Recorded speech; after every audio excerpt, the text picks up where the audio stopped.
আসসালামু আলাইকুম everyone, Ruma cooking house থেকে আরও একটি নতুন রেসিপি দেখার আমন্ত্রণ জানাই আপনাদের সবাইকে। আম, যাকে বলে একেবারে ফলের রাজা, আর পাকা আমের মিষ্টি গন্ধ ও রসালো স্বাদের কথা কার না জানা নেই। আমের টেস্ট এতটাই সুস্বাদু যে এমনিতেই কেটে কুটে খেতে ভালোই লাগে। যেহেতু মৌসুমটা পাকা আমের, সবার ঘরেই পাকা আম থাকে, তাই আজকে আমি আপনাদেরকে আম দিয়ে মজাদার একটি ফিরনি বানিয়ে দেখাবো। আশা করছি আপনাদের অনেক ভালো লাগবে। আমার রান্নাগুলো আপনাদের যদি ভালো লেগে থাকে তাহলে প্লিজ আমার চ্যানেলটি সাবস্ক্রাইব করবেন। তো চলুন দেখে নিই কীভাবে আমি এই আমের পায়েস বা ক্ষীর রান্না করলাম। আজকে আমের পায়েসটা রান্না করব পোলাওয়ের চাল দিয়ে, তাই প্রথমেই আগে 1/3 কাপের মতো পোলাওয়ের চাল আমি পানি দিয়ে ধুয়ে 10 মিনিটের জন্য ভিজিয়ে রাখছি।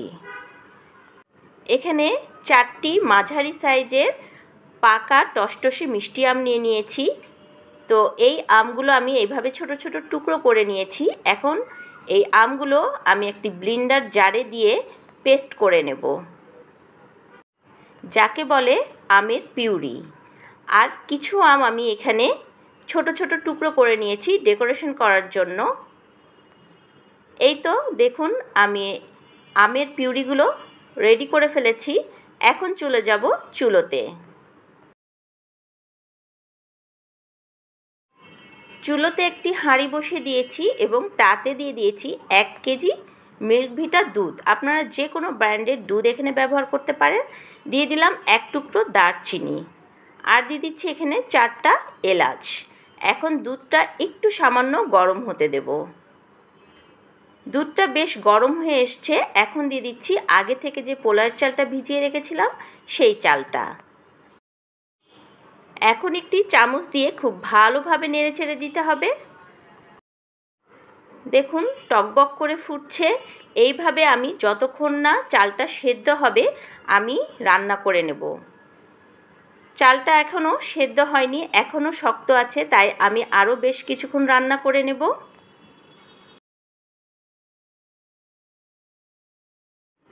দেখুন বেশ ভালোভাবেই এখন চালটা একদম সেদ্ধ হয়ে গেছে। আপনারা দেখে বুঝতেই পারছেন।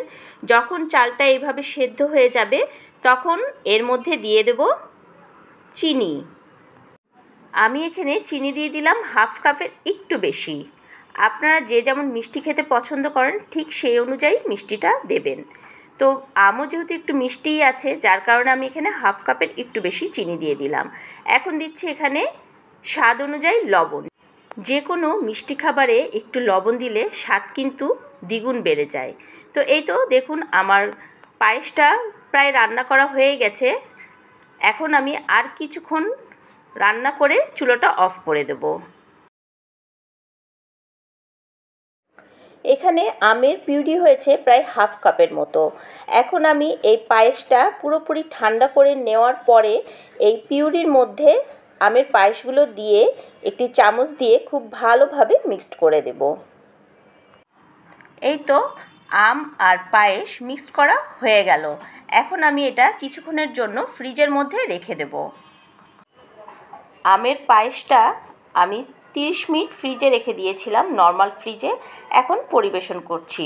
ঠান্ডা ঠান্ডা আমের পায়েস বা ক্ষীর খেতে কিন্তু এই গরমে দারুণ লাগে। অবশ্যই বাসায় এভাবে একবার ট্রাই করে দেখবেন। যাদের একবার এইভাবে আমের পায়েসটা রান্না করে খাওয়াবেন, দ্বিতীয়বার তারা আবার আপনাকে রিকোয়েস্ট করবে যে এইভাবে আরও একবার পায়েস রান্না করে তাদের খাওয়াতে।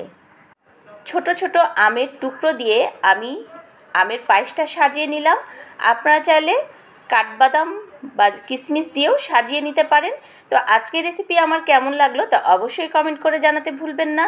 যদি ভালো লাগে অবশ্যই একটি লাইক দেবেন, আর বন্ধু ও ফ্যামিলির মাঝে শেয়ার করতেও কিন্তু একদম ভুলবেন না। তো আজকে সবার কাছ থেকে বিদায় নিচ্ছি। সবাই ভালো থাকবেন, সুস্থ থাকবেন। আসসালামু আলাইকুম, আল্লাহ হাফেজ।